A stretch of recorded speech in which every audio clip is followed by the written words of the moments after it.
ابھی کچی پکی نیند میں گئے تھے یہ، تو ان کو احساس ہوا جیسے وہ ٹک ٹک ٹک کی آوازیں دوبارہ آ رہی ہیں، نہیں کی پیڈ موبائل کو دوبارہ کوئی استعمال کر رہا تھا، اور ایک جھٹکے سے انہوں نے پیکٹ ہٹایا، چاروں طرف بیڈ کے نیچے اوپر آگے پیچھے کوئی نظر نہیں، لیکن وہ کی پیڈ کی آواز ٹک ٹک ٹک کی آ رہی، یہ بڑے حیران ہو گیا یہ آواز تو ابھی تک آ رہی۔ اب جب موبائل پہ دیکھا تو جناب وہ تحریر کوئی لکھی جا رہی تھی ایک۔ السلام علیکم ورحمۃ اللہ وبرکاتہ۔ پروفیسر شمس الحسن ایک مرتبہ پھر جن سیریز میں ایک نئے ایپیسوڈ کے ساتھ حاضر ہے۔ آج جو سٹوری جو میرے پاس آئی ہے وہ جناب بڑی دلچسپ ہے، اور ایک ہاسٹل کے بارے میں یہ دلچسپ کہانی مجھے بھیجی ہے پرویز صاحب نے۔ پرویز صاحب اپنی یونیورسٹی کی لائف کے ایک قصے کو بیان کرتے ہیں کہ ان کا ایک دوست ہوا کرتا تھا جو ان کے ساتھ یونیورسٹی میں پڑھتا تھا۔ جس زمانے میں یونیورسٹی میں تھے تو یہ ان کا جو ساتھ تھا ان کے دوستوں کا وہ ان کے ساتھ ذرا کم رہا، کیونکہ یہ مجبوراً یونیورسٹی چھوڑ دی تھی انہوں نے کسی وجہ سے، تو ان کا ساتھ زیادہ نہیں رہا۔ بعد میں اس یونیورسٹی کا جو حال احوال جو ان کے سامنے سننے میں آیا وہ واقعہ یہ بیان کرتے ہیں مجھے۔ ان کے کہنے کا مطلب یہ کہ جناب وہ یونیورسٹی جہاں واقع تھی وہاں پر واکنگ ڈسٹنس کے فاصلے پہ ایک بہت پرانا کھنڈر ہوا کرتا تھا، اور اس قدر پرانا کھنڈر تھا کہ اس کے جو اثرات تھے وہ لگ رہے تھے کہ جیسے یہ بہت پرانا کھنڈر ہے وہ، تو وہاں پر جانا ممنوع قرار دے دیا گیا تھا، اتنا پرانا تھا، اور وہ بھوتیا کھنڈر کے نام سے مشہور تھا، اور وہاں پر یونیورسٹی کے اور قرب جوار میں جو بھی مطلب بستیاں تھیں وہاں کے کسی بھی فرد کو وہاں پر جانا الاؤ نہیں تھا، دن کے یا رات کے کسی بھی وقت۔ اور یونیورسٹی میں تو اتنی زیادہ سختی کہ جناب اگر کوئی وہاں دیکھا گیا تو سمجھ لیجئے کہ اس کو سسپینڈ کر دیا جائے گا۔ اب اس قدر زبردست مطلب تنبیہ کی گئی تھی، لیکن اس کے باوجود وہ ان کے ایک دوست تھے ارشاد، چلبلے آدمی تھے، تو وہ اس ٹائپ کی جو بھوت پریت یہ وہ اس کو کوئی خاطر میں نہیں لے کے آتے تھے۔ اچھا، ان کو شوق تھا فوٹوگرافی کا، بہت زبردست شوقین تھے بچپن سے، بس انوکھی چیزوں کی تصویریں لینا، وہ چیزیں یعنی وہ چیزیں جو کسی کے پاس نہ ہو تصویریں، وہ تصویریں ان کے پاس کلیکشن ان کے پاس ٹھیک ٹھاک ہوا کرتی تھی۔ تو وہ جنابی شوق کے بیچارے مارے ہوئے تھے، کیمرہ ساتھ رہتا تھا ان کا، ہاسٹل کے کمرے میں بھی وہ کیمرے کے ساتھ بیٹھے ہوئے سوچ رہے تھے یار کیا کروں، یہاں تو کوئی ایسی جگہ ہی نہیں ہے، ماں سے بس کھنڈر کے، اور کھنڈر میں جانا منع ہے۔ کہنے یار ایسی تیسی میں جائے، سب کو ضروری تھوڑی بتا کے جائے انسان، دوستوں کو بھی بتانے کی ضرورت نہیں ہے۔ وہ چپ چاپ خاموشی سے ایک دن کیا ہوا کہ بغیر کسی کو انفارم کیے وہاں سے نکلا، دن کے وقت جب وہاں پہنچا ہے چھپتا چھپاتا پہنچ گیا خیریت سے۔ باہر کے کھنڈر کے باہر کے جو بھی نظارے ان کو اس کو نظر آئے، پرانے جو نوادرات تھے وہاں قرب جوار میں اور در و دیوار، اس کی خوب تصویریں لی بلڈنگ کی اور اس کی جو کھنڈر تھے اس کی۔ بہرحال کھنڈر کی تصویر لینے کے بعد جب ان ہوا اور دروازہ ظاہر کر رہا تھا کہ زمانے سے نہیں کھلا ہوا تھا، بڑی مشکل سے پوری جان لگا کے اس نے دروازہ کھولا، تب جا کے دروازہ ٹس سے مس ہوا، تھوڑا سا اتنا ہی کھلا کہ وہ ان ہو گیا بس۔ جناب وہ داخل ہوئے، باہر انہوں نے ہر چیز کو دیکھا کمپاؤنڈ میں گھوم پھر کر، اور تصویریں لیتے رہے، کیونکہ تصویروں ہی کی شوق کی وجہ سے وہ یہاں آئے تھے اور تصویریں لینے کا کام تھا، بس وہ تصویریں مسلسل لے رہے تھے مختلف جگہوں، جو ان کو اچھوتی لگے چیز اس کی تصویر لے لیں، جو ان کو مطلب ایسی لگے کہ جو پسندیدہ ان کے لیے اس کی تصویر لے لیں۔ تصویر لیتے لیتے اندر کمرے میں چلے گئے، جو ہال کمرہ تھا ان کا بہت بڑا، اس کی تصویریں لی، عجیب و غریب چیزیں وہاں رکھی ہوئی تھی، ٹوٹی پھوٹی اور کافی مطلب بہت زمانے پرانی وہ چیزیں رکھی ہوئی تھیں، وہ تصویریں لیتے رہے اس کی، اور کچھ پینٹنگ وینٹنگ لگی ہوئی تھی وہاں پر، اس کی تصویریں لی۔ الغرض یہ کہ وہ یعنی جو کھنڈر تھا بالکل خالی نہیں تھا، اس میں کچھ نہ کچھ ایسی رکھی ہوئی تھی جیسے جلد بازی میں اس کو خالی کیا گیا ہو، جو استعمال کی چیزیں تھیں وہ رکھی ہوئی تھی اس کے اندر۔ اس کی سب کی تصویر لینے کے بعد ایک مزید کمرہ آگے جا رہا تھا، وہ اس کمرے میں ان ہو گئے۔ اب جناب جو اس کمرے میں داخل ہوئے دیکھا تو تصویریں تو ہر کم لگی ہوئی تھیں، لیکن دیواریں جو سی وہ عجیب و غریب کلر اس کے اوپر ہو رہا تھا، ڈل سا بلیک ٹائپ کا، تو یہ مطلب عجیب سا لگا کہ یہ بلیک کلر میں کون سا کلر تھا۔ اس نے غور سے دیکھا، بلیک نہیں تھا، وہ ریڈش کلر تھا، ڈارک ریڈش لیکن بلیکش میں کنورٹ ہو رہا تھا وہ. اب انہوں نے جب اس کو غور سے دیکھا تو ان کو عجیب و غریب سے احساس. انہوں نے کیا کیا, ناخن سے اس پینٹ کو, دیوار کے پینٹ کو کھرچا. جب کھرچا تو ان کو احساس ہوا کہ یار یہ پینٹ تو نہیں لگ رہا. اب جب اس کو پینٹ کے جو چھلکا جو اترا تھا پیس, اس کو سونگا, سمجھ میں نہیں آیا سونے کے باوجود کہ نہیں یار یہ کیا چیز ہے. جب کھرچ رہے تھے تو اندر سے کچھ ان کو عجیب و غریب تحریر نظر آنا شروع ہو گئی کہ جیسے کچھ لکھا ہوا اس کے اوپر پینٹ کر دیا گیا ہے. اب جناب وہ کھرچتے چلے گئے, تجسس کی بنیاد پر انہوں نے زیادہ سے زیادہ کھرچا اس کو, اور جناب کافی ساری تحریر نکل آئی.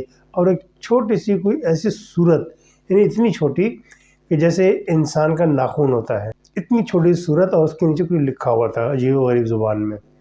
اب یہ آنکھیں پھاڑ کے دیکھا, انہوں نے سمجھ میں نہیں آیا, انہوں نے بہرحال تصویر لے لی اس کی, چلو تسلی سے دیکھوں گا میں. تو پھر باقی تمام جگہوں کی تصویر لینے کے بعد یہ آہستہ آہستہ خاموشی سے, جب ٹائم زیادہ ہو گیا تو یہ واپس پلٹتے ہوئے بڑے مطلب یہ پلٹ کے دیکھ رہے تھے چیزوں کو. اور وہاں اس قدر خاموشی تھی جب وہ گئے تھے اس وقت بھی اور واپسی پہ بھی. چرند پرند, کیڑے مکوڑے, جھینگر کی آواز تو ایسی آواز ہوتی ہے, قبرستان ہو یا کوئی بھی جگہ ہو وہاں جھینگر تو لازمی بولتا ہے. دن کا وقت ہے تو کوے بولتے ہیں, لیکن وہاں کچھ بھی نہیں بول رہا تھا. کوے, کبوتر, طوطا, مینا, چڑیے جو نظر آ رہی تھیں اور بالکل خاموش بیٹھے ہوئے تھے سناٹے میں. بہرحال یہ واپسی بڑا حیران ہوا, ان تمام چیزیں ذہن میں اس کے بعد میں آئیں. جاتے ہوئے تجسس اندر جانے کا اتنا خیال نہیں کیا اس نے, تو واپسی میں اس کو وہاں کا جو سناٹا تھا وہ بڑا کھل رہا تھا. بہرحال یہ سب چیزیں نوٹ کرتے ہوئے ان تصویر کی اس نے پرندوں کی تصویر لے لی جو نظر آ رہا تھا. اور گیٹ سے باہر, گیٹ انہوں نے بڑی طاقت آگے بند کیا. وہ اپنی منزل کو آہستہ آہستہ چھپتے چھپاتے ہاسٹل میں داخل ہوئے. اندر جاتے جناب انہوں نے فٹافٹ وہ کیمرہ شیمرہ رکھا اور لیپ ٹاپ پہ ساری تصاویر انہوں نے اپلوڈ کر دی. اب وہ تصویروں کو غور سے دیکھ رہے ہیں, ہر تصویر ان کی زبردست ان کی آئی, بڑے خوش. اب وہ جو تصویر جس نے ان کو مطلب پریشان کیا تھا کہ یہ کیا لکھا ہوا ہے اور تصویر کس کی, تصویر کس کی ہے, تو وہ تصویر جب نکلی تو انہوں نے وہ دیکھی, زبان سمجھ میں نہیں آیا کچھ. انہوں نے کیا کہ وہ کاپی کیا اس الفاظوں کو, وہ نیٹ پہ ڈالا, نیٹ پہ سرچ کیا تو جناب علی وہ تصویر بھی انہوں نے اس کو نیٹ پہ ڈالی تو وہاں جناب علی اس کا خاتون کی کسی سی تصویر تھی. وہ تو جینا مائی کے نام سے وہ تصویر سامنے آئی کہ جینا مائی ان کا نام ہے, اور یہ جناب 1857 میں ان کی پیدائش ہوئی تھی. صرف ڈیٹ آف برتھ لکھی ہوئی تھی ان کی اور کچھ بھی نہیں. یہ بڑا حیران ہوا کہ 1857 تو بہت پرانی تصویر ہے, یہ تو اتنی پرانی تصویر تو آج تک میں نے کسی کی دیکھی نہیں. غور سے دیکھا تصویر کو, آنکھوں میں لہو اترا ہوا, آنکھوں میں اس کے جو مطلب تصویر کے, تو مطلب نارمل تصویر نہیں تھی وہ. تو خوف سا اس تصویر کو دیکھ کے آ رہا تھا. اچھا یہ تصویر دیکھ ہی رہے تھے کہ ان کو احساس ہوا جیسے نہ پیچھے دروازہ کسی نے کھولا ہے کمرے کا. تو اب ہاسٹل کے کمرے کا دروازہ کھولنے کا مطلب یہ کوئی نہ کوئی اسٹوڈنٹ ہی آیا ہوگا. یہ جو کام کر کے آتے یونیورسٹی کے مطلب رولز کے خلاف تھا, انہوں نے ممنوع قرار دیا تھا ان تمام چیزوں کو. تو یہ ڈرے ہوئے تھے ذرا. انہوں نے فٹافٹ منیمائز کر دیا اور باہر گئے. باہر جا کے دیکھا جناب علی راہداری میں نہ رائٹ ہینڈ کی طرف نہ لیفٹ ہینڈ کی طرف کوئی دور تک کوئی نہیں. یہ آخر تک کونے تک گئے دونوں طرف, لیکن وہاں پر کوئی ان کو نظر نہیں آیا. یہ بڑے حیران پریشان واپس آئے, کمرے کا دروازہ کھولا. جیسے ہی وہ کمرے میں داخل ہوئے جناب علی دیکھا کہ کمپیوٹر کا جو ڈیسک یا ٹیبل تھا جس پہ انہوں نے لیپ ٹاپ رکھا ہوا تھا, اس کی جو چیئر تھی, اٹھتے وقت ایک انسان کی عادت ہوتی ہے نا, جو مطلب اٹھتا ہے تو کس پوزیشن میں اٹھتا ہے, اسی عادت کے مطابق اس کو اٹھنے کی عادت ہوتی ہے. وہ کچھ ہی کیوں نہ ہو جائے وہ اسی عادت کے مطابق اٹھے گا. اس کی جو عادت تھی وہ کرسی سے اٹھتا تھا اور بغیر کرسی کو موو کیے کرسی سے باہر نکلتا تھا سائڈ سے, اور جو بھی کام کرنا کرانا واپس آتا تھا کرسی کو اسی طرح وہ واپس سائڈ سے اندر داخل ہوتا تھا اور بیٹھ جاتا تھا بغیر کرسی کو موو کیے. لیکن جب کمرے میں داخل ہوئے انہوں نے دیکھا کہ جناب کرسی کا رخ جو ہے دروازے کی طرف تھا, یعنی وہ لیپ ٹاپ کی طرف اس کا بیک سائڈ تھا کرسی کا. یہ بڑے حیران ہوئے کہ یار میں نے تو ایسا نہیں کیا تھا جاتے ہوئے, اور یہ تو میرے مزاج کے خلاف ہے, یہ کیسے ہو سکتا ہے. لیکن چونکہ باہر کی ٹینشن تھی کہ باہر سے کوئی آیا تھا, یہ دیکھ بھال کر کے آئے اور ان کو کوئی نظر نہیں آیا, تو یہ تھوڑے سے پریشان تھے. تو بہرحال اس کو اتنا توجہ نہیں دی اس کو، اس کی موومنٹ کی کرسیوں کی، اس کا رخ چینج ہو گیا۔ بہرحال وہ انہوں نے کیا کیا، فٹافٹ اس کو شٹ ڈاؤن کیا لیپ ٹاپ کو جناب، اور سارے معاملات ان کو سمیٹ کے جو اس کے کیمرہ شیمرہ چھپائے، انہوں نے چھپا کے رکھ کے جناب کمرے کا دروازہ لاک کیا، اور جناب علی پورا جو لحاف تھا وہ انہوں نے سر تک تان کے اندر موبائل لیا اور چیٹنگ شروع کر دی اپنے دوستوں سے۔ نومبر دسمبر کے دن تھے یہ، تو اچھی خاصی ٹھنڈ ہو گئی تھی ٹھیک ٹھاک نومبر میں۔ اندر جو چیٹنگ کرتے ٹک ٹک ٹک، اس کے کی پیڈ کا موبائل تھا ان کا، وہ ٹک ٹک ٹک ٹک کی آوازیں آ رہی تھی ساتھ ساتھ۔ اچھا تھوڑی دیر کے بعد یہ جب نیند کی وادی میں جانے لگے تو انہوں نے کیا کیا، فٹافٹ موبائل لیا اور بلینکٹ سے باہر تکی کے سائڈ پر رکھ دیا۔ اب جب تکی کے سائڈ پر انہوں نے بلینکٹ کے باہر ہاتھ نکال کے رکھا موبائل، اور جناب علی اس کی طرف کمر کر کے دوسری طرف رخ کر کے کروٹ لی اور سو گئے۔ ابھی کچی پکی نیند میں گئے تھے یہ، تو ان کو احساس ہوا جیسے وہ ٹک ٹک ٹک کی آوازیں دوبارہ آ رہی ہیں، نہیں کی پیڈ موبائل کو دوبارہ کوئی استعمال کر رہا تھا۔ یہ ایک دم گھبرائے اور ایک جھٹکے سے انہوں نے بلینکٹ ہٹایا اور جناب علی وہ نیچے بیٹھ گئے۔ تو ابھی بیٹھ کے دیکھ رہے ہیں چاروں طرف، بیٹھ کے نیچے اوپر آگے پیچھے کوئی نظر نہیں، لیکن وہ کی پیڈ کی آواز ٹک ٹک ٹک کی آ رہی، یہ بڑا حیران ہو گیا کہ یہ آواز تو ابھی تک آ رہی۔ اب جب موبائل پہ دیکھا تو جناب وہ تحریر کوئی لکھی جا رہی تھی ایک اجنبی زبان میں۔ یہ بڑا حیران ہوئے کہ یار گوگل ٹرانسلیٹر میں تو ایسی زبان بھی میں نے کوئی نہیں دیکھی۔ انہوں نے کیا کہ اس تحریر کو اٹھائے لیپ ٹاپ میں ڈالا، فٹافٹ کھول کے لیپ ٹاپ کو، وہی کچھ ڈیٹیل وغیرہ تھی اس کی، وہ جو تحریر پہلے آئی تھی تو مائی جینا کے نام سے، اور اس کا جو 1857 جس ڈیٹ آف برتھ تھی اس کی تھوڑی بہت ڈیٹیل، وہ کہ یہ خاتون ہوا کرتی تھی وہاں پر، وہاں رہا کرتی تھی یہ وغیرہ، یعنی یہ اس کے تھوڑی بہت جو اس کی تعارف کے طور پہ جو تھا وہ اس کو دیا گیا تھا وہ بس۔ تو یہ کہنے کا یار میں نے تو اس سے پوچھا ہی نہیں تھا کہ تو کون ہے کیا نہیں، میں تو خاموشی سے لیٹ گیا، لیکن یہ تعارف کروا رہی ہے اپنا زبردستی۔ بہرحال کچھ نہیں ہوا۔ اب انہوں نے کیا کیا کہ ارشاد صاحب نے فٹافٹ وہی بلینکٹ اوڑھا اور سو گئے۔ اب جب صبح ان کی آنکھ کھلی ہے تو گہما گہمی تھی کالج میں، یونیورسٹی میں جناب، وہ اپنا جو دن بھر کی مصروفیات تھے اس میں لگ گئے۔ دوپہر کے بعد جب یونیورسٹی آف ہوئی تو یہ، اور پھر وہ دن میں جو تصویریں وغیرہ انہوں نے لی تھی ایک دن پہلے، وہ ان کا جائزہ لیتے رہے، تو ان کو احساس ہوا جیسے کمرے میں کوئی ہے۔ انہوں نے پلٹ کے دیکھا چاروں طرف، کونا کونا چھان مارا، کوئی نظر نہیں آیا۔ تو اب چونکہ ان کو ویسے بھی ان چیزوں پہ یقین نہیں تھا تو اس لیے زیادہ ان کا دھیان اس طرف جا ہی نہیں رہا تھا۔ اب یہ کیا کیا انہوں نے کہ جناب رات کو جب سوئے ہیں تو ان کو کان میں ان کے عجیب سی سرسراہٹ سی کچھ احساس ہو جیسے کوئی بات کر رہا ہے، کوئی اجنبی زبان ہے۔ تو وہ ایک دم مطلب نیند میں ہی تھا، گہری نیند میں، تو پہلے کون ہے نیند میں، وہ آواز عجیب سی تھی، ایسی ڈراؤنی ٹائپ کی، انہیں مائی جینا 1857، تو وہ ایک دم اچھل کے بیٹھ گیا۔ اب چاروں طرف دیکھا، اس کی نا ایک دم پسینے پسینے، اس کی حالت بگڑ گئی۔ اس نے بولا کہ یار یہ کون ہے بھائی، یہ میرے پیچھے پڑ گئی ہے۔ یہ فٹافٹ گھبراہٹ اتنی شدید اس کو کہ دل اس کا قابو سے باہر، اتنا دھڑک رہا تھا۔ وہ فٹافٹ دروازہ کھول کے برابر والے کمرے میں اس کا ایک دوست تھا جو یونیورسٹی میں اس کے ساتھ ہی تھا مطلب، تو وہ اس کو جگایا، فٹافٹ دروازہ جب خود دبا کے پیٹا تو دوبارہ اس نے کھولا۔ کہ بھائی کیا ہو گیا بھائی، سویا نہیں ابھی تک؟ کہ یار میں سو گیا تھا۔ وہ کمرے پہ آیا، داخل ہوا تو کمرے کا دروازہ بند کیا۔ کہ خیریت تو کیا کر رہا ہے؟ کہ تجھے بتانی ہے کوئی چیز؟ بولا ہاں بول۔ تو پوری ڈیٹیل بتائی۔ اب چلنا یار کیوں خوار کر رہا، تو بھی سو جا کے کہ مجھے بھی سونے دے۔ تو بولا بھیا تجھے تو ویسے بھی یقین نہیں ان تمام چیزوں پہ، جا کے سو جا بھائی۔ اس کو زبردستی کمرے سے نکالا اور جناب علی یہ بیچارہ اپنا منہ لے کے کمرے میں واپس آیا۔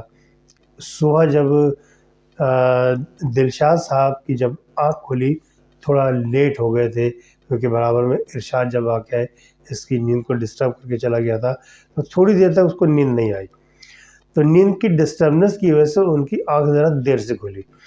اب جناب یہ جب دیر سے آنکھ کھلی تو یہ انہوں نے محسوس کیا کہ گہما گہمی سی ہے باہر بہت زیادہ، یعنی کوئی ایسی ایکٹیویٹیز چل رہی ہیں جو نارمل سے ہٹ کر دیں۔ یہ دروازہ کھولا، انہوں نے گھبرا کے دیکھا تو پوری